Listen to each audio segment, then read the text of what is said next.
నిర్గమకాండము 8వ అధ్యాయము. యెహోవా ఏటిని కొట్టి 7 దినములైన తరువాత యెహోవా మోషేతో ఇట్లనెను, నీవు ఫరో యొద్దకు వెళ్లి అతనితో, నన్ను సేవించుటకు నా జనులను పోనిమ్ము. నీవు వారిని పోనీయ నొల్లని ఎడల, ఇదిగో నేను నీ పొలిమేరలన్నిటినీ కప్పల చేత బాధించెదను. ఏటిలో కప్పలు విస్తారముగా పుట్టును.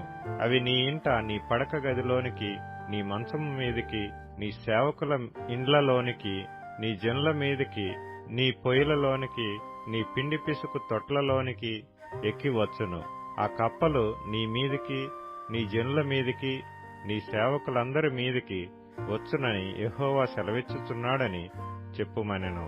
మరియు యెహోవా మోషేతో ఇట్లనెను, నీవు అహరోనును చూచి నీ కర్ర పట్టుకొని ఏటి పాయల మీదను, కాలువల మీదను, చెరువుల మీదను నీ చెయ్యి చాపి ఐగుప్తు దేశం మీదికి కప్పలను రాజేయమని అతనితో చెప్పుమనగా, అహరోను ఐగుప్తు జలముల మీద తన చెయ్యి చాపెను.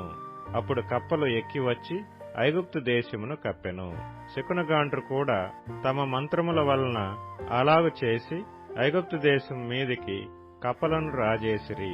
అప్పుడు ఫరో మోషే అహరోనులను పిలిపించి, నా యొద్ద నుండి, నా జనుల యొద్ద నుండి ఈ కప్పలను తొలగించుమని యెహోవాను వేడుకొనిడి.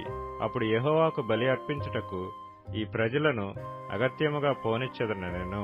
అందుకు మోషే, నన్ను గెలిచినట్టుగా నీవు అతిశయింపవచ్చును. ఈ కప్పల శేషము ఏటిలోనే ఉండునట్లును, అవి నీ మీదను నీ ఇండ్లలోనూ ఉండకుండా చంపబడినట్లును, నీ కొరకును, నీ సేవకుల కొరకును, నీ ప్రజల కొరకును నేనెప్పుడు వేడుకొనవలెనో చెప్పుమని ఫరోను అడగగా, అతడు రేపే అనెను. అందుకతడు, మా దేవుడైన యెహోవా వంటి వారెవరనూ లేరు అని నీవు తెలుసుకున్నట్లు నీ మాట చొప్పున జరుగును. అనగా కప్పలు నీ యొద్ద నుండియు, నీ ఇండ్లలో నుండియు, నీ సేవకుల యొద్ద నుండియు, నీ ప్రజల యొద్ద నుండియు తొలగిపోవును. అవి ఏటిలోనే ఉండుననెను.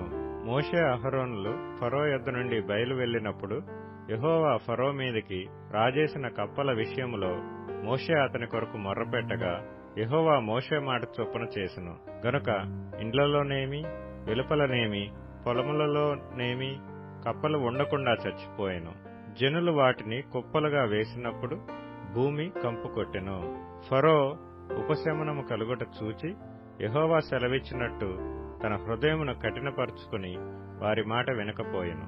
అందుకు యెహోవా మోషేతో, నీవు నీ కర్ర చాపి ఈ దేశపు ధూళిని కొట్టుము, అది ఐగుప్తు దేశమందంతటను పేలగునని అహరోనుతో చెప్పుమనగా వారు అట్లు చేసిరి.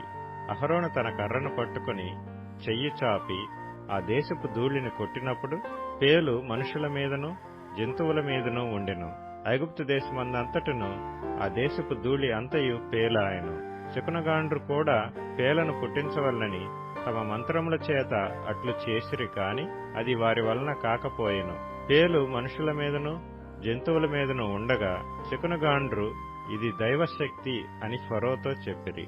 అయితే యెహోవా చెప్పినట్టు ఫరో హృదయము కఠినమాయెను, అతడు వారి మాట వినకపోయెను. కాబట్టి యెహోవా మోషేతో, నీవు ప్రొద్దున లేచి ఫరో ఎదుట నిలువుము. ఇదిగో అతడు ఏటి యొద్దకు పోవును. నీవు అతని చూచి, నన్ను సేవించుటకు నా ప్రజలను పోనిమ్ము. నీవు నా ప్రజలను పోనీయని ఎడల, చూడుము, నేను నీ మీదికిని, నీ సేవకుల మీదికిని, నీ ప్రజల మీదికిని, నీ ఇండ్లలోనికి ఈగల గుంపులను పంపెదను. ఐగుప్తీయుల ఇండ్లను వారున్న ప్రదేశమును ఈగల గుంపులతో నిండియుండును. మరియు భూలోకములో నేనే యెహోవాను అని నీవు తెలుసుకున్నట్లు ఆ దినమున నేను నా ప్రజలు నివసించుచున్న గోషెను దేశమును వినాయించెదను. అక్కడ ఈగల గుంపులుండవు. నా ప్రజలను నీ ప్రజల నుండి ప్రత్యేకపరిచెదను. రేపు ఈ సూచక క్రియ జరుగునని యెహోవా సెలవిచ్చినట్టు నీవు చెప్పవలెనెను. యెహోవా అలాగు చేసెను.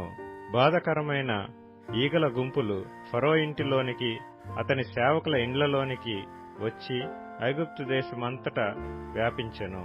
ఆ దేశము ఈగల గుంపుల వలన చెడిపోయెను. అప్పుడు ఫరో మోషే అహరోనులను పిలిపించి, మీరు వెళ్లి ఈ దేశంలో మీ దేవునికి బలి అర్పించుడని వారితో చెప్పగా, మోషే, అట్లు చేయతగదు. మా దేవుడైన యెహోవాకు మేము అర్పించవలసిన బలి ఐగుప్తీయులకు హేయము. ఇదిగో మేము ఐగుప్తీయులకు హేయమైన బలిని వారి కన్నుల ఎదుట అర్పించిన ఎడల వారు మమ్ము రాళ్లతో కొట్టి చంపుదురు కదా.